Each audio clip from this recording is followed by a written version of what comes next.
Welcome, ladies and gentlemen, to another thrilling edition of Pinfalls. I, of course, am who else but Tommy else, and joining me, as always, from the everyday fan and JohnG'sBeat.com, Mr. John Wroblewski. I'm ready. It's I'm ready Monday. for It's pinfalls. I'm fighting a losing battle, but I'm coming back strong. Where are we at on the standings here, my friend? This is really important. And the It important thing is is. that we're having fun. No, we gotta check in on this every time. All right, fine. For this year, we are tied. Lifetime, you now have a 3-win advantage over me. Okay. This year, we are tied at 28 and 12, I believe, Well, we'll which see. is still pretty good. Well, we'll see if we can't do something about that this time. Before we get into it, though, I thought since you've been kind enough to let me lead off the show, kind of take it by the reins, add a little something to it.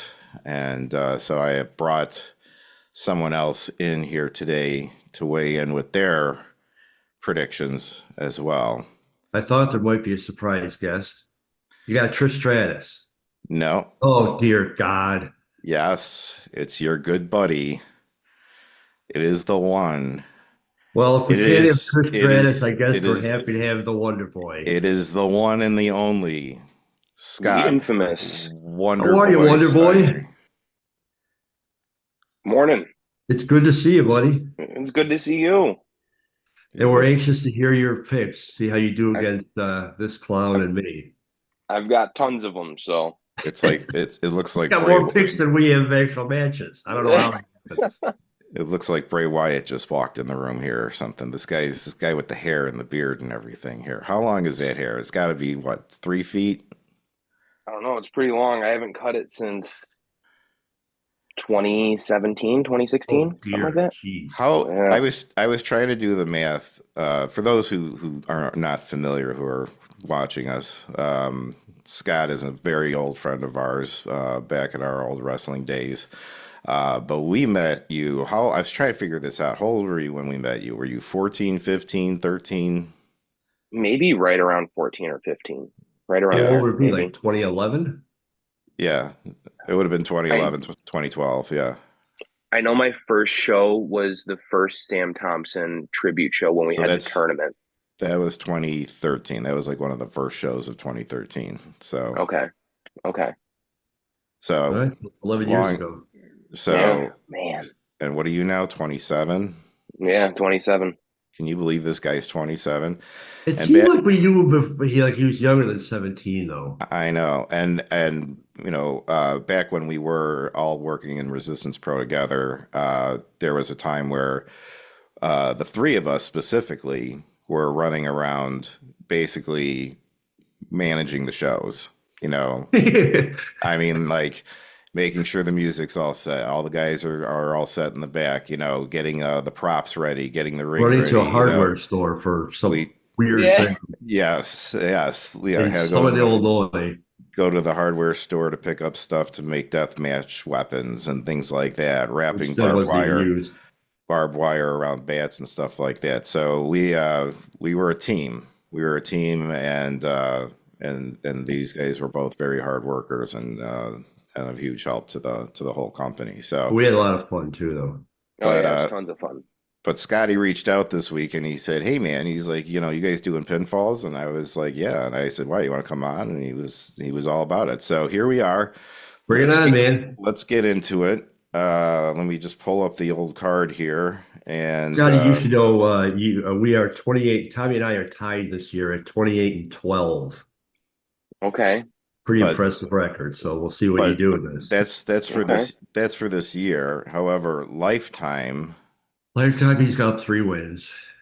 So I'm winning overall. So just to make sure that that's clear. He needs his ego stroked. He's up 3 wins. Okay, here we go. Let's start with the Intercontinental Championship. Sami Zayn defends against Big Braun Breaker. Scotty, why don't you start us off on these here? So for this match, it was I'm kind of struggling on getting an This is a actual tough one. prediction here. It was kind of a tough one because I feel like I personally like Sami Zayn a lot. I think he's a great wrestler. He really has that underdog going for him, where Mhm. everybody is behind him. He always gets a huge pop when he enters an arena. Sure. But at the same time, I feel like as far as intercontinental championships go, he's not doing as much for the belt as Gunther was. I Sure. was a huge fan of Gunther, and I thought he carried that belt for a long time. And I thought Sammy was the right person to take it off of him. But I feel like going forward, I think Braun might be a good guy to take that belt off of Sammy. They're Mhm. really pushing him as that powerhouse right now.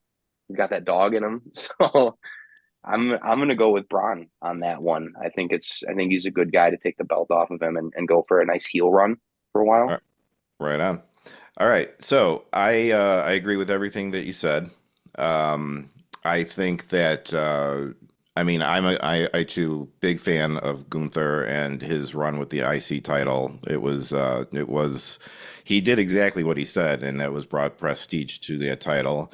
I do think Sami Zayn was the right guy to get it off of him, but I also think they're giving Braun Breaker the old Brock Lesnar push. Like Hundred percent. he's tearing it apart, and he's not going to lose momentum at this point. Like they're pushing him hard. So Yeah, they are. Sammy can live without the title. He'll be okay. And I'll tell you, this last Monday when Braun beat up Sammy and he held that title over his head, he just looked good with the title. You know what I mean? And there's something to be said for that. So I'm definitely siding with Braun Breaker on this one. Let's make it 3 for 3. It's unanimous. It's time for the Breaker era to begin. He's got championship written all over him. He's going to start with this one. He's bound to win heavyweight championships throughout his career, but he's going to start now. Sammy's okay. He had a nice little run, gave him a title, Mhm. and he'll go back to some other feud, but it's Braun Breaker time. I agree. Okay, let's look at the women's Money in the Bank ladder match. In this, we have our competitors are Io Sky, Chelsea, Taya Valkyrie, Tiffany Stratton, Zoe Stark, and Naomi. What do you got there, Scotty? Uh this one I'm going Lyra all the way, man. As far as how the WWE is currently running, it seems like all these, previous NXT people that are moving over to the Raw and SmackDown roster are killing it lately, and they're getting huge, huge pushes. And I think, out of all the competitors that we have in this match, if it were to go to somebody, I think Lyra could do a lot with it. Mhm. Uh, I think a lot of the people that were in that, there's a few people that haven't had a chance to either be in a Money in the Bank ladder match or win a Money in the Bank for that matter. But I think it's time to kind of push some of it onto the newer generation to push us into that new era of The new era. WWE. Well, I agree with everything that you said. However, I have a different competitor. Mm. Everything you said is true, and pushing these NXT people has been a good thing. I, however, think that it is Tiffy time. Uh, Mm. Tiffany Stratton is, in my opinion, athletically one of the most impressive women I've seen in recent history. Her athleticism, her matches are solid. It took me a little while it took, I think it took me and her a little while to get into the gimmick, because like at first I think she was, pushing it a little bit strong, but I think she's now kind of got it under control where she has it and she understands how to play the character. But from an athletic standpoint, an in-ring standpoint, they put her in some big matches. They've showcased her a lot. She was in a triple threat for the women's title not long ago. And so I think Money in the Bank, she's got it written all over her. I'm going with Tiffany Stratton. You both make excellent points. As much as I would love to see Chelsea win this thing, I think Chelsea winning this would have a lot of great potential, could spawn off into some great feuds. I have to go and agree with Tommy that it is Tiffy time. Tiffany's going to win it. They're pushing her for big things. sort of like the female equivalent to Braun Breaker. She's Yeah. bound for championship gold, Mm. and it's gonna start here. So I'm going with Tiffany. All right.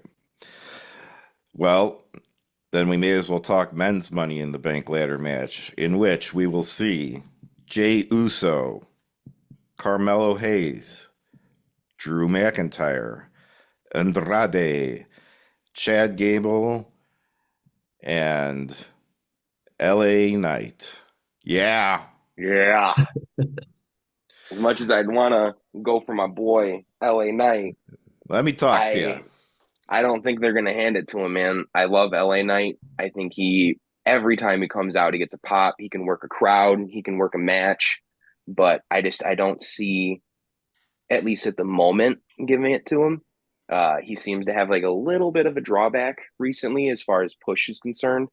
But if I'm giving it to anybody, it's got to be Drew McIntyre, man. I think that as far as the Drew and Punk feud is concerned, that feud is going to be absolutely incredible. And the more that Punk screws McIntyre out of championship wins or even cashing in a Money in the Bank, it'll set up that feud for Mania to be incredible. And I cannot wait for that. So I'm going to give it to Drew on that one. I think he's going to win it, and either Punk is going to interfere in this match and screw him out of winning the Money in the Bank, or he's going to interfere when he goes to cash it in, and it's going to set up a huge, huge feud that we've already been seeing bubble up for I think about a month or two now, roughly. So I agree with you about LA Knight. I'm a huge, huge LA Knight fan. I would love to see him get the Money in the Bank. I do believe, like you said, there's been just kind of a weird, pullback on his push Yeah. lately, and I don't really get it. He's had the thing with AJ Styles, but it just hasn't been really that entertaining. So he doesn't have, if he had the momentum right now that he had 6 months ago, it might be a different story. But right now, no. Chad Gable's got problems with the Wyatt Six, and so that's not, and never mind the fact that he's pissed off everybody else in the Alpha Academy too. So he's got enough things to worry about. They're not giving it to Andrade. Let's just call it what it is. And same thing with Carmelo Hayes. As far as Drew McIntyre, I agree that yes, this Punk Drew McIntyre feud is going to be epic once it fires off. The thing with that feud though is that it doesn't require any sort of championship or Money in the Bank or anything like that to be on the line. All it needs to be is the two of them. So I would not give it to Drew. I do think you're right that there's a very strong chance that, yes, Punk is going to come out and screw him out of the Money in the Bank just to perpetuate this. And then, bang, you get him out at SummerSlam. That's when all of that will finally take place, in my opinion. Which leaves only one, and that is main event, Jey Uso. I think he's the perfect contender to take this thing, run with it. And I can easily see him successfully cashing that in and becoming a champion off of it. So, Jey Uso. Well, I'll agree with a little bit of both of what you said or what you both said. Yeah, wow, that makes sense. It makes it sense. does. But I don't think Jey Uso needs it. I think he's wrapped up in the bloodline storyline, and adding this to it will only kind of muck that up. Jey Uso isn't wrapped up in the bloodline story at all. He's as far away from it as he's ever He's been. gonna be in it. He's part of the bloodline. Relax. They kind of still allude to it too, because even like this past week when Chad Gable and Jay were out in the ring, they were discussing family and having ties to that, and then the Wyatt Six getting involved. Yeah, but So, I don't think it runs that deep though. Well, But fortunately, we have Scotty here for a voice of wisdom for a change. So I do think that Punk, and can I do a spoiler for a future part of this card, or should I leave that for later? I do think Drew's going to win this. I think he's going to actually, Punk will screw him out of it, but again, I will reveal how that happens later in this card. But Drew wins it, and we go from there. Okay. Well, then we have the undisputed WWE Championship on the line. Or no, we do not. I'm sorry. We have the undisputed WWE Champion, Cody Rhodes, teaming up with Randy Orton and Kevin Owens versus the Bloodline. Scotty. This one was probably one of the easiest matches for me to call personally, just because I feel that because there's no belt on the line, this is just a big old brawl between a bunch of big old guys. That this is the perfect opportunity to continue showing the Bloodline as a powerhouse of a group, just like they did Monday with attacking Paul Heyman. Um, I think if there was a belt on the line, this would be a completely different thing. But I think the Bloodline's going to take this one just because they can get the pin over on Randy or Kevin without making Cody look weak with the belt, um, and that'll just continue to put more momentum underneath the Bloodline as this huge powerhouse with Roman being gone and building up to, Solo and Roman fighting each other for this tribal chief spot. And it just gives them more gasoline to play with in the future, that Solo can be like, well, I beat Cody Rhodes and Kevin Owens. So I'm going to go with the Bloodline on this one. Okay. There's a lot of logic in everything you said. I think that I'm going to say that yes, I too think the Bloodline will end up winning this. I think that it's gonna maybe end a little dramatically. Like I wouldn't be surprised if at the end of the match or something, like Roman shows up, standing at the, entrance way or whatever, and they fade out on the night or something like that or whatever. Because what happened with Paul Heyman is that's if anything's gonna get, because my guess is they're gonna try to get Roman back here for SummerSlam, right? So what they did to Heyman is the doorway to make that happen. But like you said, since there's nothing really major on the line right now, outside of just a group brawl and Pride, the Bloodline can get away with and especially what do they got, 4 guys now, so it's still 4-on-3 Yeah. when you get down to it, so they have more to gain by winning than the other guys would. The Bloodline is, again, like Braun Breaker, has got this momentum going, and it would just be dumb to kill that momentum right now. The only one who should be able to kill their momentum at this point is Roman Reigns. So Agreed. 100% agreed. Yeah, the other guys don't need the win. The win does really nothing for them. The Bloodline doesn't necessarily need the win, but to continue the momentum, to continue this them match being really doesn't confident- need to happen in the first place. Is the part of the problem. Yeah. I mean, this is just That's true. I don't even know why we're doing it in the first place. But yeah, if we're gonna have to do it, then yeah, I guess we give it to the Bloodline. But on a side note, though, with Roman coming back eventually, and obviously Paul Heyman will come back, is this going to be the first time we've ever seen a face Paul Heyman?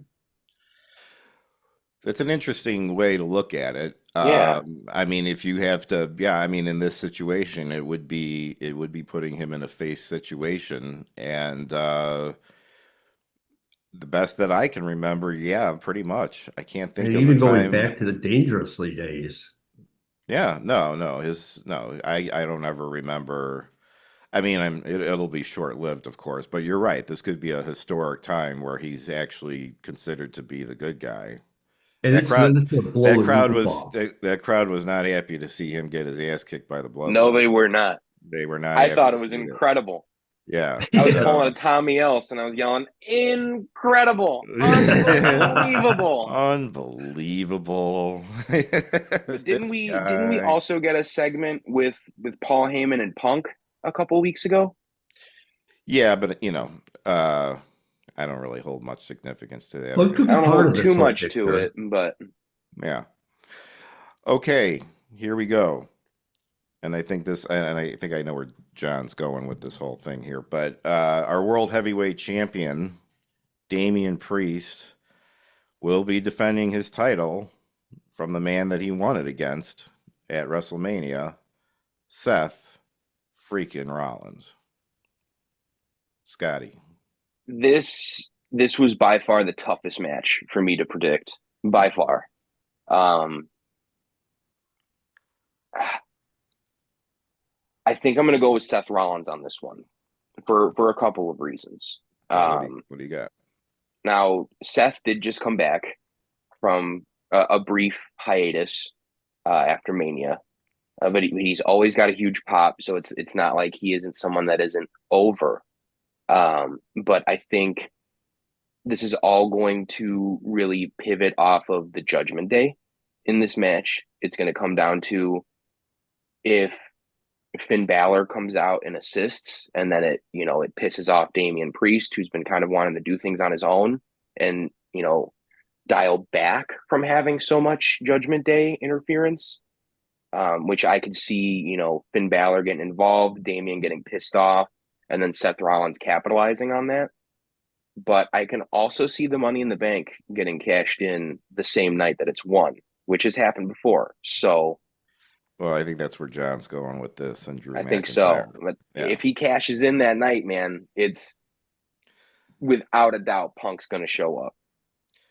So I'm going with Seth on this one. you're going with Seth. Okay, I think I'm John, going to go with I'll Seth. I'll let you go next on this one to kind of tie up your loose ends here. Well, I kind of work backwards and well, I did, he's going to cash in on whoever wins this. He's going to cash in on it, and then Drew McIntyre is going to cash in on it, and then Punk's going to cost him the cash in. So he's not going to. McIntyre's not walking out of there as the champ. So who is among those two? I don't think it's Seth Rollins. I love Seth Rollins, and I might have mentioned that I really love his wife, but he doesn't need a title, and he just came back. Damian Priest, I think if anything, they need to extend this feud. I would like to see it go one more, but I think Damian Priest is going to walk away with as a champ, and I don't know where if they don't extend the feud, if he ends up going off onto the Judgment Day feud, then I don't know where Seth Rollins goes.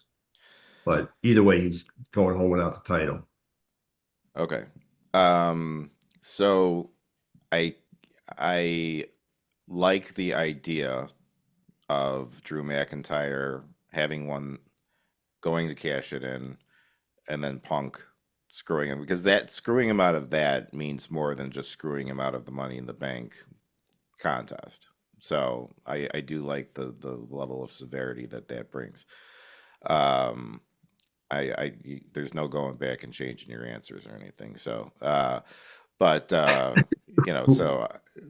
well, I can't change mine from Jey Uso but I'll say this: if it's not Drew McIntyre, it's definitely Jey Uso. But anyway, as far as this match goes, I agree with John. Seth, this is like they need to do this match so that they can have a fair one-on-one match where he gets over on Seth. I think it's going to help make Drew or Damian look better. He's got enough problems dealing with the Judgment Day and everything right now, but I think that him winning this, they'll probably try to help him out that he doesn't want, and then this is going to cause fractures in the Judgment Day.